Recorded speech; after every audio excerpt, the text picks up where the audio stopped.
Hey there, so glad you're joining me today. I was excited to try out my new action camera. I was planning to present this topic outdoors, but we're having storms this morning, so as you can see, I'm back in the office. Today, we're talking about a topic that might feel a little bit old school, but in our increasingly digital world, it's more important than ever. How much cash should you keep at home? Now, why are we even talking about this? Well, just imagine you wake up one morning, the power's out, the internet's down, and your bank app just isn't working. Or maybe there's a big cyber attack and suddenly your debit card is useless. Even worse, what if there's a serious natural disaster and ATMs just aren't functioning for days or maybe even weeks? In these moments, plastic is useless. And your bank account, well, it might as well be on the moon.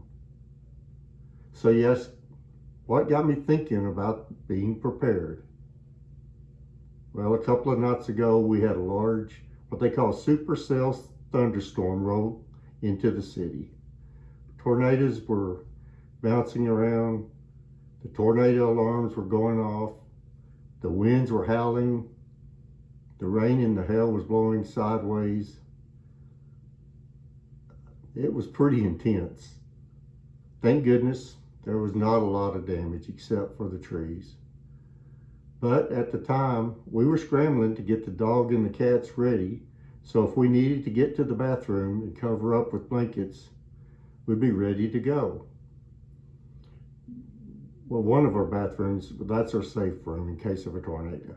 At least we were prepared for that.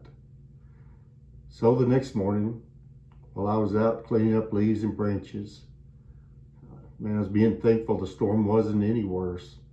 I thought just how little prepared we were if the storm had done more damage. You know, what if it had knocked out power for a few days or blew down a couple of cell towers? Did we have enough food and water and maybe even enough cash to get by until work crews could get everything up and running again?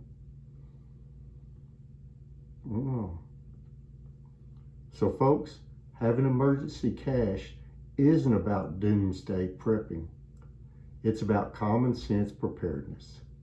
Think about the absolute essentials you'd have to buy: groceries, vital medications, maybe a tank of gas if the pumps are still working. If the local shops can only take cash and you don't have any, well, you're stuck. That's why the first layer of your cash stash should cover about, I'd guess, about 3 to 7 days of essential expenses. For most people, that probably means aiming for anywhere from $1,000 to $2,000 in physical cash.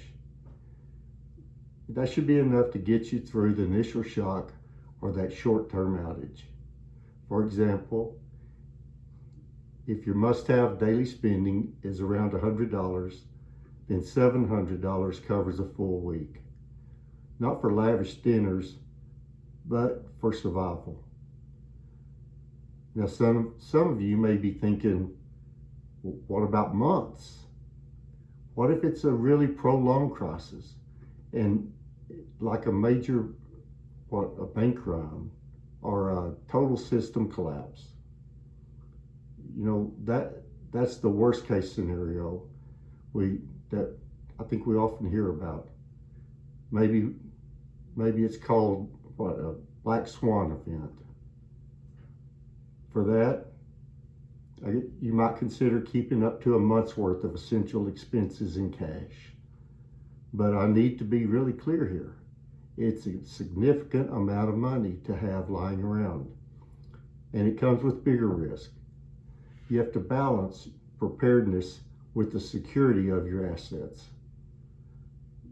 You know, most of your emergency funds should be always in a secure, insured bank account, ready to go when the systems are back online.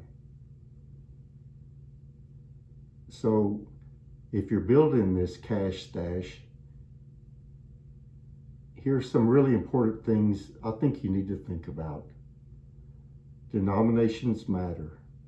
Don't just stack up a bunch of hundreds. Keep a mix of smaller bills, 5s, 10s, 20s. Think about trying to buy a cup of coffee with a $100 bill during a power outage. It won't work. Small bills are keen when change is scarce. Security. Now let me say that again, security. And this is huge. Keeping cash at home, well, it makes you a target. Don't put it under your mattress. Invest in a fireproof or a waterproof safe, ideally one that's bolted down to the floor. And put most of your emergency cash and your important papers in there. If you don't have a secure safe, diversify your hiding spots. Don't put all your eggs or all your cash in one basket. And finally, let's not forget the bigger picture. Cash, it's just one piece of the preparedness puzzle. Think about a solid emergency kit with food, with water, a first aid kit, essential medicines. It's about being ready, not just financially, but in every way.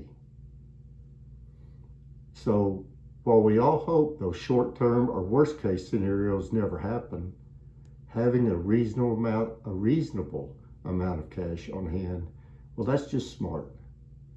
It's about empowering yourself to handle immediate needs when the digital world hits a snag. What do you think? How much cash do you keep at home and why? Please share your thoughts and suggestions in the comments below. You know, if you found this video helpful, give it a thumbs up or consider subscribing for more common sense retirement wisdom. Until next time, stay safe, stay prepared, and I'll see you out there again soon. Wes out.